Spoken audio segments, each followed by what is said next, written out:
Good day mga kapepe, bawal ang green-minded for today's video dahil ang mga kapepeng ating makakasama for this episode ay walang iba kundi sino nga ba sila, partner? Hello partner! Hello din mga kapepe, at dahil unang vlog natin to, kailangan special ang mapapanood ng ating mga viewers. To make this vlog more special, dapat may itawag tayo sa ating viewers o netizens. Oo, hindi lang siya basta-basta Pepe. Pepe stands for Pinoy Explorer of Philippine History. Yes, napaka-witty and special naman ng ating mga kapepe. Talagang naipilit pa natin ang history, partner. Oo, syempre partner, kapampangan tayo, wala tayong age. Stuka ken, soy. Speaking of Pepe, partner, kilala nyo ba ang pinakasikat at hindi malilimutang Pepe sa ating bansa? Syempre naman, kahit minsan nagiging 2MB lang ang utak ko, siguro naman 5% doon ay nakalaan kay Pepe. Baka sinasabi mo lang yan para hindi tayo mapahiya sa mga kapepe. Syempre, true pa sa true. True. Sino nga ba si Pepe? Clue, hindi siya artista, hindi rin siya TikToker, baka matulad ka sa isa dyan. Of course not. The Pepe that I know is none other than Dr. Jose Protasio Rizal Mercado y Alonso Rialonda. Kapatid niya sina Saturnina, Pasiano, Narcisa, Olympia, Lucia, Maria, Concepcion, Josefa, Trinidad, and last but not the least, Soledad. Wow, mukhang prepare ka for today's video Naman, ngayong medyo marami na tayong nachichika, siguro naman may ideya na ang ating mga kapepe kung ano ang ating episode for today. Syempre partner, matatalino ang ating mga kapepe. Let's cut it out muna and let's continue later. Marami na tayong tea at facts na napag-uusapan. I'm excited to spill and share it with you mga kapepe. Kaya without further ado, let's officially start our first episode.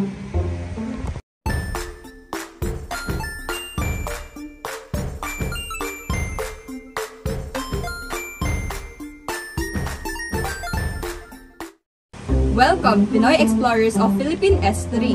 Today, we'll embark on an adventure and journey through time to discover the enduring legacy of one of our greatest heroes. Let's dive into captivating story and the world of Dr. Jose Rizal, and we're going to explore how his life, writing, and principle continue to impact our society and culture up until to this day. I'm Pauline, your pambansang beshi. And I am Edward, your trusty guide. And this is Rizal's Legacy. Formar! Carguen! Apunte!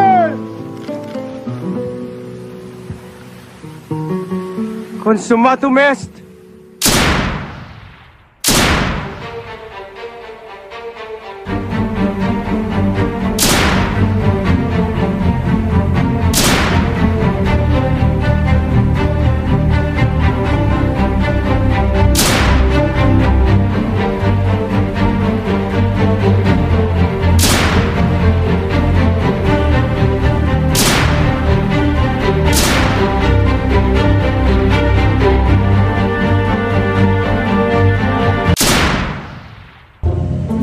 For our first segment, let's talk about the interesting early life of Rizal. Wow, true ba talagang interesting yan partner? Baka maboard yung kapepe natin dyan Hindi siguro nung nag-aaral ka, isa ka sa mga tinutulugan ang Rizal subject, no? Uy, minsan lang naman if guilty ka rin, hit the like button and mag-subscribe ka na rin. Smooth segue partner. Anyway, Jose Rizal was born on June 19, 1861 in Calamba, Laguna. His parents are Francisco Mercado and Teodora Alonso. At sa mga nabanggit kong kapatid niya kanina, siya ay pangpito. Alam naman talaga nating swerte si Rizal sa pwesto pa lang niya sa magkakapatid, partner. Yes, lucky 7 talaga siya dahil kabilang lang naman ang pamilya ni Rizal sa mga prinsipalya class o mga taong mayayaman o nakakaangat noong panahon nila. Nax, naman, iPhone 15, fully paid. May iPhone ka na, di ba? iPhone fully snatched yun, partner. Haloka ka? O baka naman may mas spill ka ring facts dyan. Syempre naman, yes of course. For our second segment, pag-uusapan naman natin ang journey ni Rizal sa edukasyon. Mga kapepe, did you know that the age of 3 Rizal started his formal education under the guidance of his mother? Grabe naman yun. Nung 3 years old ako, ang alam ko lang maging mother sa Chinese garter. Shoutout sa mga naksi ko dyan. Ang aga mo naman naging batang ina, partner. It must be really hard for you. I feel you, mother. Charot. May ka dyan. Anyway, at the age of 8 naman, Rizal enrolled in Jesuit Grand Ateneo Municipal de Manila. Talaga namang sobrang talino ni Rizal dahil bata pa lang siya ay makikita na talaga nag-excel siya tsaka ng pag-aaral. Nakakabilib talaga. At the age of 11 naman, Rizal traveled to Manila in 1872 with his elder brother Pasiano in order to continue his higher education. After enrolling in the Ateneo Municipal de Manila, he kept up his academic excellence. He studied for a Bachelor of Arts degree, concentrating on philosophy, Latin, Greek, French, Spanish, and English. O nung 11 years old ka naman, anong ganap mo sa buhay nun? Mga ganong edaran, partner, baka sold tambayers talaga ako sa 7-Eleven. Baka batak ka rin siguro uminom ng Slurpee nun, no? True, yung di pong magsasakit na talaga lalamunan ko sa sobrang lamig ng Slurpee. O at this age naman, may balak ka magpatayo ba ng 7-Eleven sa may Santa Rosa? Yes, tsaka ako magmumuni-muni roon, eme. Taray, kada segment meron tayong pinag-uusapan na hindi tayo nawawalan ng dinadaldalan, ha? Siyempre, para hindi maantukin ang mga kapepe natin. At isa ring dahilan ay nakaka-relate talaga tayo kay Rizal. Alam mo naman, 8 minds stay alike. Wow, sige nga, anong square root ng 9? 3, basic naman. Speaking of 3, let's proceed to the third part of our second segment. In 1878, he left the Philippines to enroll in Spain Universidad Central de Madrid. He studied a variety of courses such as philosophy and medicine. While he was in Europe, he pursued his artistic and literary pursuits, and he has expressed his ideas on nationalism, freedom, and social justice through essays and poems. The literary masterpieces Noli Me Tangere and its follow-up El Filibusterismo revealed the abuses committed during the Spanish colonial era. Oh, partner, if given a chance na magsulat ka ng essay, poem, or novel about the Philippines, what's the title of it and why? Wow, may pa-Q&A rin pala dito. Siguro gisingin na natutulog kong puso o hindi mo kaya. Bakit? Sino bang nagpapatulog sa puso mo, partner? Yung baby ko, charot, hindi. Sa perspective kasi ng ating bansa, in this time kasi we need to awaken the heart of our nation so that our kababayan can also be awakened.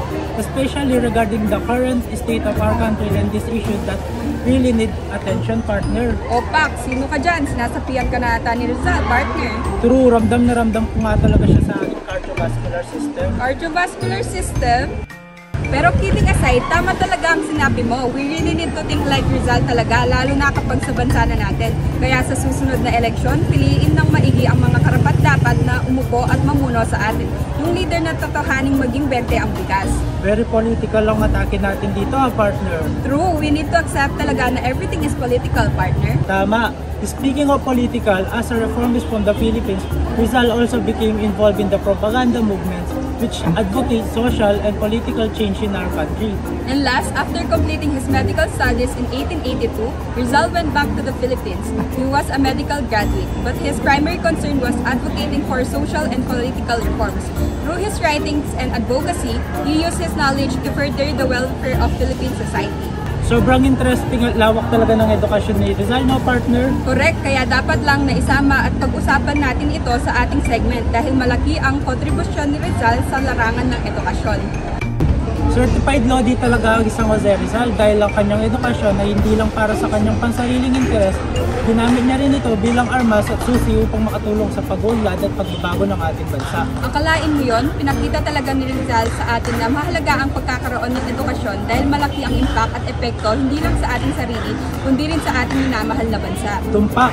Kaya mga kapepe, mag-aral ng mabuti dahil lamang ang may alam. At ngayon, dumako na tayo sa ating third segment which is the writings of Rizal. Partner, mahilig ka bang gumawa ng mga sanaysay, tula o nobela?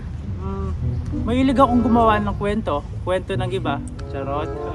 Siguro depende sa mood. Ba mo naman natanong, partner? Wala lang, pandagdag airtime lang sa vlog, Chos. Ayan kasi ang ating pag-uusapan this segment. Tatalakay natin ang mga kathang pasulat ng ating OG hero. Ay bet ko yan, baka may quick facts ka dyan, partner. Shems, ako pa ba? Marahil karamihan sa atin ay alam ang tulang sa ating mga kabata ni Jose Rizal. Pero mga kapepe, alam nyo ba na hindi ang ating pambansang bayani ang sumulat nito? What? In my 20 years of existence, alam kong siya ang writer nito. Sure ka ba dyan? Baka chismis lang yan, ha? Hindi ito chismis. Fact na fact ito dahil ayon kay Mr. Ambet Ocampo na isang Filipino historian,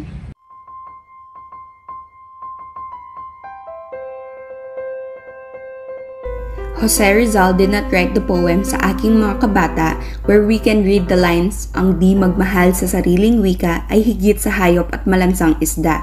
Here's a list of evidence. No original manuscript. in Rizal's own hand, exists for Sa Aking Mga Kabata, traditionally believed to be his first poem at the age of 8. Rizal had 35 years to publish or assert authorship. He did not. The poem was published posthumously a decade after his execution. As an appendix to Kung Sino ang Kumatha ng Florante, kasaysayan ng buhay ni Francisco Baltasar at pag-uulat ng kanyang karunungan at kadakilaan, Manila Libreria, Manila Philatelico 1906 by the poet Hermenegildo Cruz. The poem could not have been written in 1869 when Rizal was 8, based on the use of the letter K, which was a reform in Tagalog orthography proposed by the mature Rizal. In Rizal's childhood, they spelled words with a C rather than K. Further, the word kalayaan or freedom is used twice. First, in the third line of the first stanza, there is mention of sanlang kalayaan or pawn freedom. Rizal admitted he did not encounter the word kalayaan until he was studying in Europe at 21 years old. How can he have used it at 8 years old in Calamba? O ngayon alam mo na. True, as in ngayon ko lang talaga nalaman. Thanks for the quick facts, partner. At least ngayon alam mo na, kaya matuto muna tayong manuri ng mga ebidensyang inilalatag sa atin. Tama, magkaiba ang chismis sa facts at history. Dahil ang chismis ay wala namang kasiguraduhan na nilalaman nito. Ang facts at history ay pinag-aralan at sinusuring mabuti para masigurado na ang ating binabasa ay tama at totoo. Korek ka dyan. Ngayon ay simulan na nating talakayin ang pinakasikat na katha ni Jose Rizal. Ito ay Noli Me Tangere at El Filibusterismo. Ang mga nobelang Noli Me Tangere at El Filibusterismo ay halimbawa ng makapangyarihang pahayag ng nasyonalismo. Sa pangmamagitan ng mga akdang ito, ipinakita ni Rizal ang mga pang-aabuso at kawalang katarungan sa ilalim ng pamumuno ng mga Espanyol na nagbibigay inspirasyon sa pagbuo ng pambansang pagkakakilanlan at panawagan para sa pagkakaisa ng mga Pilipino laban sa pag-api ng mga mananakop. Talagang wow na wow ang likhang sining ni Rizal dahil naging tulay ito para sa pagpukaw ng nasyonalismo ng mga Pilipino. True ba sa true dahil ginamit talaga ni Rizal ang kanyang pluma at talino upang ipakita ang mga issue sa lipunan noong panahon niya. Binusisi ng kanyang mga nobela ang katiwalian ng Kastilang Fraile, ang malupit na pagtrato sa mga Pilipino at ang kolonyal na sistema. Sa pagbibigay liwanag sa mga isyung ito, hindi lamang nagbibigay si Rizal ng kamalayan sa publiko, kundi nagtayo rin ito ng pundasyon para sa mga kilusang reforma sa lipunan ng ating bansa. Magkita talaga ang advokasya ni Rizal para sa edukasyon sa kanyang mga kata, lalo na ang kahalagaan ng edukasyon bilang kasangkapan para sa pagbibigay liwanag at kapangyarihan. Naniniwala kasi siya na ang edukasyon ay maaaring magbigay laya sa kaisipan ng mga Pilipino at magbigay ng daan tungo sa kaunlaran ng bawat mamamayan pati na rin sa ating bansa. Tunay nga nakakamangha ang mga likang sining ni Rizal dahil malalawak ang tinatalakay na issue at may mapupulot ka talagang realization at aral. Correct, kaya dapat lang napagtuunan ng pansin at pag-aralin ng mabuti ang mga katha niya dahil nagsisilbi rin itong eye-opener lalo na sa mga kabataan ngayon. Sa tingin ko, partner, yan talaga malagang layunin ng bawat takda niya. Ang mamulat ang mga kababayan natin sa mga issue at problemang kinaharap ng ating bansa at huwag magbulag-bulagan sa mga bagay na dapat pagtuunan ng pansin. Tama ka dyan, partner. Marami nang nagpatunay dyan. Alam ko marami na rin ang mga kapepe ang namulat sa realidad sa tulong ng mga akda ni Rizal. Partner, para malaman natin kung sino-sino sila, comment down below kung isa ka rin sa mga yon. And now, let's proceed to our fourth segment which is Rizal's Martyr Daw. Partner, may kilala ka bang martyr? Ay partner, ako na yan. Mina yan talaga. We, paano mo nasabi? Kasi kaya ko mamatay para sa honey bun sugar plum cone. Joke, nalaman eh. Sa panahon ngayon, feeling ko kaunti at bibihira na lang ang mga nagiging martyr ngayon, partner. Kaya nga, pero sa panahon ni Rizal, isa siya sa mga tunay na martyr talaga. Kaya idol na idol ko talaga si Pepe. Ginawa niya talaga ang lahat upang maisalba ang Pilipinas, maging pati ang buhay niya ay ang kapalit. Oo nga eh, hindi lahat kayang gawin yon kaya sobrang laking sakripisyo talaga ang pag-alay niya sa kanyang buhay. O ikaw partner, kaya mo bang ialay ang buhay mo para sa Pilipinas? Sa totoo lang, sa ngayon, hindi pa. Gusto ko munang yumaman, partner. Wow, may priorities talaga eh. Pero sige. That's really a nice question, partner. Kaya nag-interview kami ng mga ilang estudyante with the same question. Editor, i-flash mo na yan. Kaya mo bang ialay ang buhay mo para sa Pilipinas? Yes po, handa ko pong ialay ang aking buhay para sa Pilipinas dahil naniniwala ako sa kahalagahan ng paglilingkod sa bayan. Bilang isang estudyante, gusto ko maging parte ng pag-unlad at pagbabago para sa kinabukasan ng mga Pilipino at para na rin sa ating bansa. Kaya mo bang ibuwis ang buhay mo para sa ating bansa? Yes, dahil bilang isang mamamayan ng Pilipinas, may tungkulin tayong magtaguyod ng katarungan at kalayaan. Pagiging handa na isakripisyo ang sariling buhay para sa kabubuti ng sambayanan ay tapat na pagganap ng ating responsibilidad bilang mga Pilipino. Kaya mo bang ibuwis ang buhay mo para sa Pilipinas? Yes, kaya kong ibuwis ang buhay ko dahil naniniwala ako ng pag-alay ng buhay para sa bansa hindi lamang para sa sarili, kundi para na rin sa susunod na henerasyon. At the end of the day, ang kahalagahan ng progresibong Pilipinas ay dapat maging top priority nating mga Pilipino. At ayun na nga partner, nakita at napanood natin na marami pa pala ang kayang ialay ang kanilang buhay para sa ating bansa. True, shook nga ako kasi expect ko mag-donate na sila. Expect the unexpected talaga partner, tulad na lang ng pagpatay kay Rizal noong December 30, 1896 because his death fueled the flame of the Philippine Revolution against Spanish colonial rule. His death served as a catalyst dahil nagbigay daan ito upang ma-inspire ang mga Pilipino na magkaisa sa layuning makamtan ng kalayaan. Ang pagiging martir ni Rizal ay naging sigaw rin ng pag-asa para sa mga nagnanais ng kalayaan mula sa pananakop ng mga Espanyol. Rizal's willingness to sacrifice his life para sa kalayaan ng Pilipinas ay nagbukas ng pintuan para maging simbolo ng pag-asa at paglaban. His execution in Bagong Bayan, now Luneta Park, is powerful symbol of the Filipino people who struggle against colonial tyranny. Ang pagiging martir ni Rizal ay nagdulot ng pagkakakilala sa kanya bilang pambansang bayani ng Pilipinas. His life, works, and death became central to the narrative of Philippine nationhood. Rizal's heroism is celebrated annually on December 30 or Rizal Day, commemorating the day of his execution and sacrifices, and his legacy is enshrined in the hearts of Filipinos. Deserve niya talagang maging isang pambansang bayani, no partner? True ka dyan, partner, sa mga kontribusyon niya, sa pagiging makabayan, sa mga sakripisyo at pagiging martir niya, ay talaga namang OG hero talaga ang isang Jose Rizal. I wonder if may Jose Rizal pa rin tayo in our generation, no? Someone na magre-represent sa ating national identity. Oo nga si Netch na kaya ites. Speaking of identity, let's advance to our fifth segment which is Rizal's influence on national identity. Ikaw ba partner, how do you identify yourself? How do you want us to address you? I identify myself as a male and I want others to address me as he. Actually, that is a really good question and I think it's nice to also talk about this matter in this vlog. True mga kapepe, if you are unsure on the gender of someone you are talking to or you want to talk to, better to ask their pronouns so that you can avoid to misgender them. Correct, it is a sign of respect na rin. Kasi just like respect natin kay Rizal na hindi matatawarang pag-influence niya sa ating national identity. Rizal celebrated Filipino culture, language, and traditions in his writings. Binigyan diin ng kanyang mga tula, sanaysay at nobela ang kayamanan ng kulturang Pilipino na naglalayong bigyan diin ang kahalagaan ng pagpapahalaga at pagtanggap sa ating pagkakakilanlan. Sa kanyang mga isinulat, itinanim ni Rizal ang diwa ng pagkakaisa sa mga Pilipino. Binigyan diin niya ang kanyang idea ng isang magkakaisang bansa na may iisang kasaysayan, kapalaran at pangarap. Talaga namang mahalaga ang papel na ginampanan ni Rizal lalo na sa pagbuo ng konsepto ng Filipino. Sa panahon na ang colonial identity ang namayani, ipinakita ng mga sulatin ni Rizal ang mga Pilipino hindi bilang mga mababang alipin kundi bilang isang bayang may sariling kultura, kasaysayan at potensyal.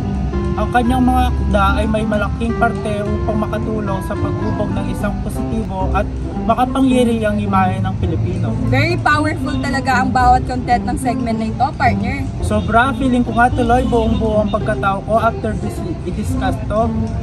Sa mga nabanggit kanina, nakaka-proud talagang maging isang Pilipino dahil hindi biro ang mga pinagdaanan ng ating pagkakakilanlan bago natin ito tuluyang maipaglaban at makamtan. Kaya I do believe national identity is not something you inherit, it's something you build. At napatunayan naman yun, di ba partner? True, may pa-quotes ka pa talaga dyan partner. Siyempre, at dahil dyan, let's go to our sixth segment which is Rizal's inspirational quotes.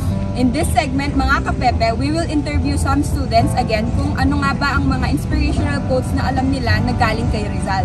Because we all know, Rizal's inspirational quotes still resonate up to this day. Let's take a moment to reflect on some of his most powerful words.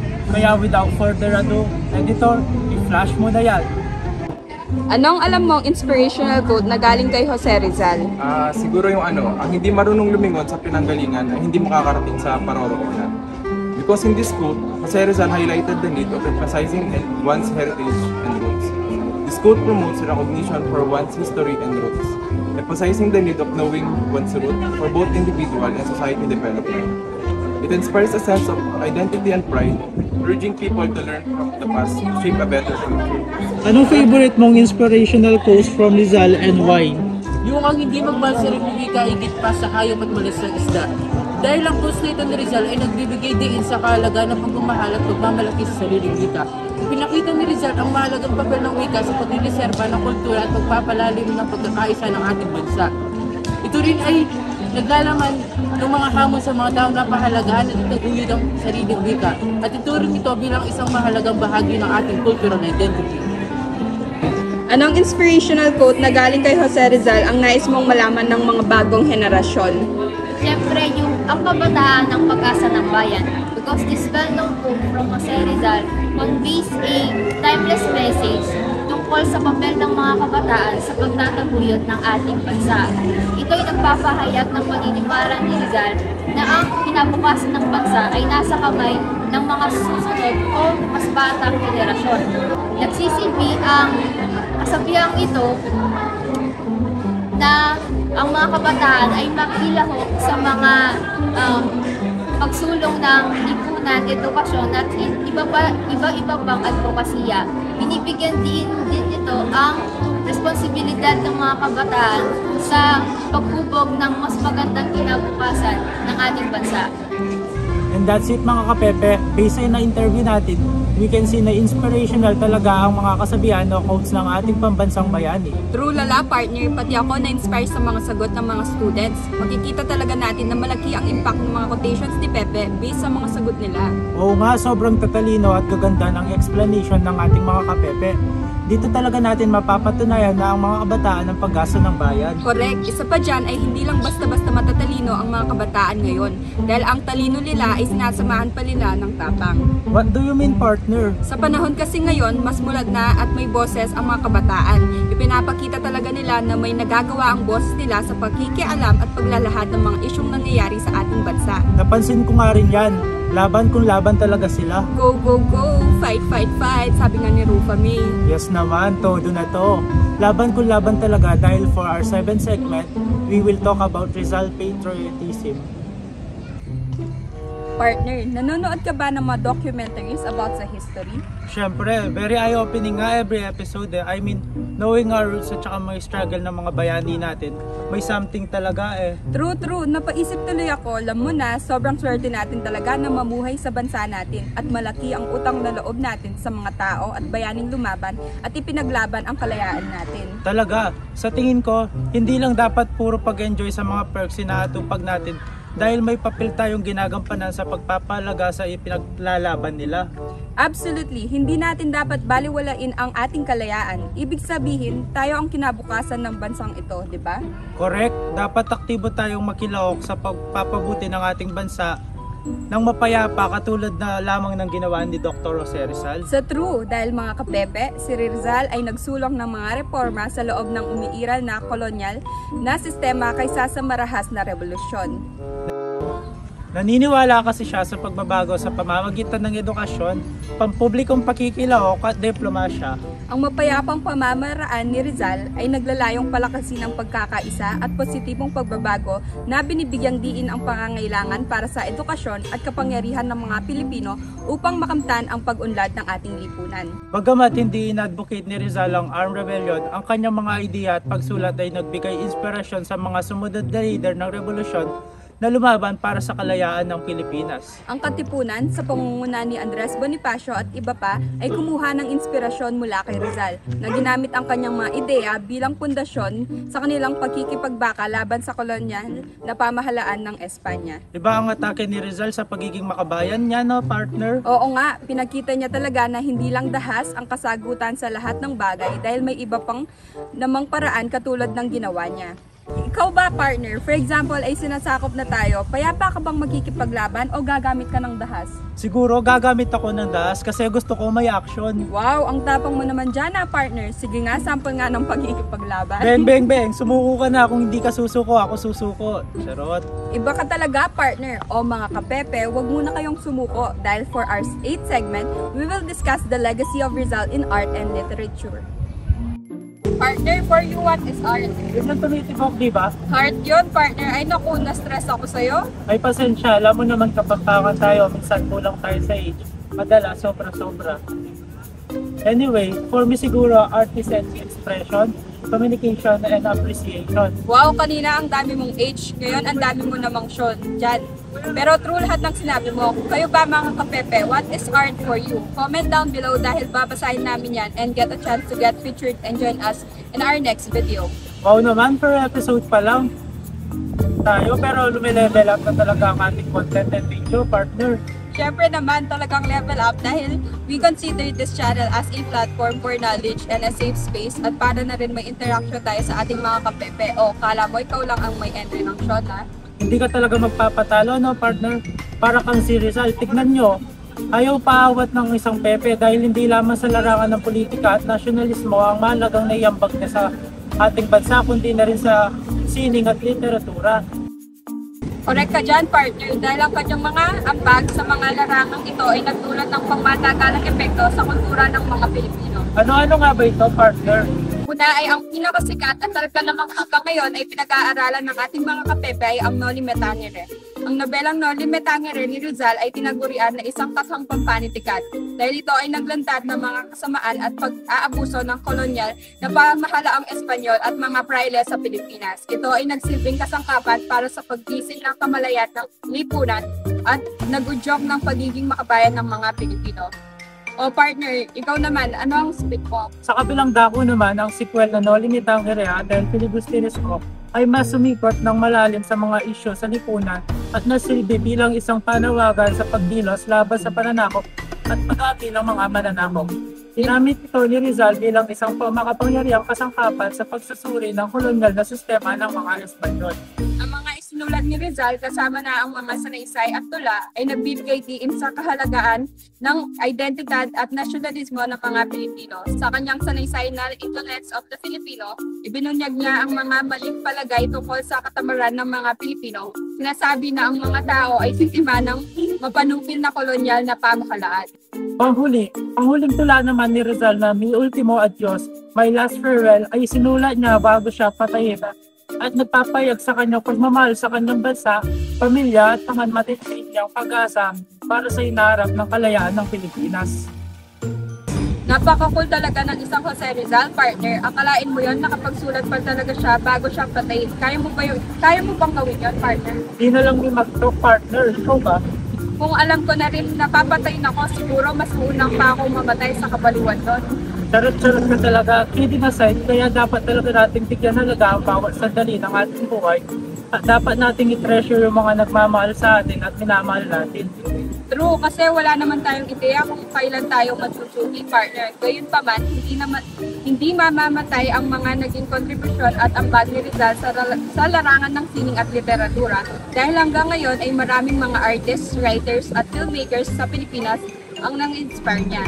Correct. Magkita natin ito sa nai-adapt ng mga tula, pelikula at mga visual art na patuloy pa rin tinatangkilik at na-appreciate ng mga Pilipino habang ine-explore nila ang history. Hindi pa dyan nagtatapos dahil marami ring monuments and memorials ang inilaan kay Rizal na makikita natin sa buong Pilipinas. Ang mga simbolong ito ay nagiging patuloy na paalala ng kanyang mga ambag sa bayan. Sana all inaalagaan, no, partner, at inaalala. O ano na naman nangyari sa'yo? Ito, nalulungkot, kaya mo, nagtutulog. Hindi ko pa yata kaya ang paglabanan ng damdamin ko. May lyrics lang eh. O sige, ngayong broken ka at alam ko namang sad boy ka, mga kapepe, we will have a surprise and special guest for you to take over the vlog. Ready na ba kayo? Wala rin kayong choice dahil editor, i-flash mo na yan. What's up mga kapepe? Dahil broken ang mga OG vloggers nyo, kami munang makakasama niya for the meantime sa mga ilang segments. Yay! Excited na ako mag-share ng mga nalalaman ko sa ating mga kapepe. Dahil dati, pinapakarap ko lang talaga maging vloggeries eh. Yay talaga, quiz, dahil nafe-feel ko na marami-rami rin naman pagkukuntuhan natin dito. O, samantalin na natin habang broken pa ang mga OG vloggers. Ikaw ba, quiz? Na broken hearted ka na ba? Sadly, oo eh. Paano? Kwento mo naman. Wala eh, binigay ko lahat sa kanya tapos iiwan lang pala ako. Tapos yun, hanggang sa uli, naubos lang ako. Wait, ouch, bigati, sakit lumbay, kirot, nag-quiz talaga. Ganyan talaga ang love, quiz. Minsan masaya, minsan masakit. Hindi naman tayo perfecto magmahal eh. Kaya minsan, hindi natin namamalayat na nagkukulang na tayo o sumusobra. Oo nga eh, ganyan talaga ang buhay parang life. True, ang mahalaga ay importante. At ang importante ay magpakilala tayo sa ating mga kapepe, quiz. Buti pa nga, hi mga kapepe, I'm Patrick, your feeling vlogger. And I'm Rafael, your nag-feeling vlogger din. Total ay napag-usapan na natin ang about sa love, ay let's officially start at 9th segment which is Rizal's Love Life. Ang ating segment ay magsisimula sa mga unang taon ni Rizal. Kahit na bilang isang batang estudyante sa Maynila pa lang si Rizal at sa mga sumunod na taon sa Europa, ay pinakita na niya ang kanyang interes sa mga bagay-bagay tungkol sa pag-ibig. First on our list is Segunda Katigba. Believed to be Rizal's first love when they first met in Lipa, Batangas, Rizal fell in love with her beauty and charisma. Unfortunately, their love story did not work out because of societal norms and maybe the historical period. However, Segunda made a lasting impression on Rizal's heart. Grabe no, quiz? History repeat itself talaga. Kung gaano sila kabata na in love noon, ganun din ang nangyayari ngayon. Well, ganun talaga kapag tinamaan ka ng pagmamahal. But today, it's better to change the narrative. Mga kapepe, mag-aral muna kayo bago mag-jowa. Kung hindi, di wag. Tama. On a serious note, makakapaghintay naman yung jowa-jowa na yan. Mas maganda pa rin na may jowa ka na, may diploma ka pa, di ba? True. Paano kung sabihin nilang mag-jowa habang nag-aaral, quiz? Next question, please. Next is Leonor Rivera, who is probably the most well-known of Rizal's lovers. Their story began when Rizal is a student in Manila. Rizal's cousin Leonora served as a model of Maria Clara in Noli Me Tangere. Despite their strong relationship, Rizal and Rivera's forced marriage and exile presented many obstacles to their love. Anong masasabi mo dyan, quiz? Pinsan ni Rizal na gustuhan niya. No comment po, ang hirap mo naman ipagtanggol sa part na yan, Pepe. Ang motto niya siguro sa buhay ay love, love, love, no? Tama, and to be overlooked is Josephine Bracken. Rizal met Josephine in Dapitan during his exile, and their relationship developed amidst the challenges of the time. Particularly in the last stages of his life, Josephine was very important to Rizal. Ilan lamang ito sa mga babaeng dumaan at naging parte sa buhay ng ating pambansang bayani. Quiz, share mo naman yung iba pa. Sure, sila sina Leonor Valenzuela, Jose San Consuelo Ortiga Iray, Gertrude Beckett, Nelly Busted, and Suzanne Jacobi. Certified lover boy talaga ang ating pambansang bayani, no? Sinabi mo pa, pero sa kabila ng mga babaeng nabanggit natin kanina ay hanggang sa kanyang huling hininga ay dalawa lamang ang kanyang pinanindigan at talaga naman sobra niyang minahal. Mga kapepe, kaya nyo bang hulaan kung sino ang mga yon? We'll give you 5 seconds to guess. Tama! His mother and his beloved country. Grabe magmahal ang isang Jose Rizal, loyal na loyal talaga. Oo nga eh, nakaka-inspire talaga yung way ng pagmamahal niya. Marami man siyang nakilalang babae, hindi niya ipinagpalit o kinalimutan ang kanyang ina at syempre, ang kanyang bansa. Ikaw, quiz, ganun ka din ba? Syempre naman, kung si Rizal ay certified lover boy, ako naman ay certified mama's boy. Nice team pala tayo eh. Appear! Talaga, because he will still appear on our last segment which is Rizal Impact on Philippine Society and Culture. It's a prank! Siyempre, at dahil kami ang nag-start ng vlog na ito, ay marapat lang na kami ang mag-end, di ba partner? Naman, iba pa rin talaga ang mga OG. Appear tayo dyan dahil yung dalawa nag-disappear na, eme. Truly, alam mo naman partner, medyo nagiging emotional ako this segment. Kasi pang last natin to. OMG, same. It's been a fun adventure talaga. Akalain mo yon saan tayo nakarating because of this vlog? Oo nga, ngayon ko lang rin na-realize, ang dami pala nating napuntahang places. Correct ka dyan, partner. Lahat naman ng bagay may pupuntahan, just like our first ever vlog, because this time ay pupuntahan o babalikan natin.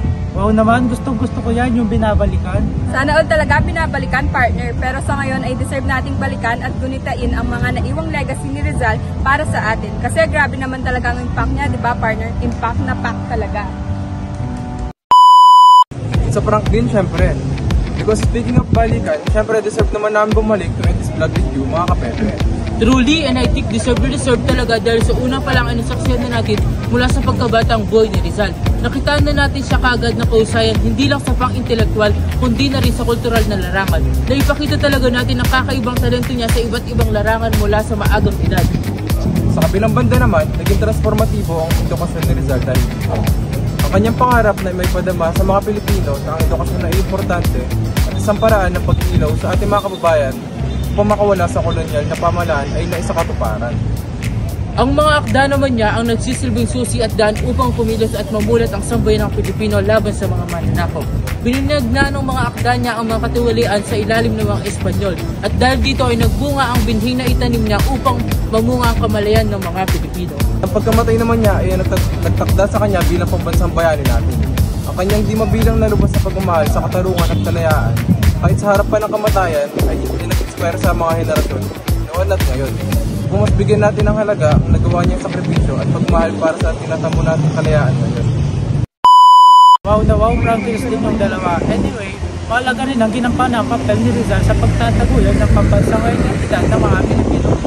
Kaya niya tayo ipagmalaki ang ating kultura at tanggalin ang mga norms at stereotype na nakatatak sa ating isipan at tangkilikin ang kahalagahan ng diwa ng pagkakaisa. Nag-iwan din siya ng mga pamanang kayamanang salita o mga inspirational quotes na hanggang ngayon ay patuloy nating isinasa puso. Mula sa pag-usbong ng edukasyon hanggang sa pagpapahayag ng pagmamahal sa bayan, ang kanyang mga salita ay nagsilbi bilang gabay sa atin upang sikapin na panatilihin ang pagkakaisa at progresibong Pilipinas. Ang esensyal ng pagkatao ni Rizal ay ang kanyang pagiging makabayan. Ang kanyang pagmamahal sa Pilipinas ay hindi matutumbasan ng anumang salipi o yaman. Kaya dahil dito ay matibay siyang paniniwala sa kakayahan ng Pilipino na kaya rin bigyang lakas ang diwa ng ating bansa sa paraan ng pagmamahal ng kanyang mga naipakita. Sunod naman ay mga naitulong ng akda niya sa panitikan ng mga Pilipino. Ang impluwensya niya sa ating literatura ay hanggang ngayon ay nananatili pa rin buhay at kinikilala ng mga Pilipino at hanggang ngayon ay bahagi pa rin ng kultura ng Pilipinas.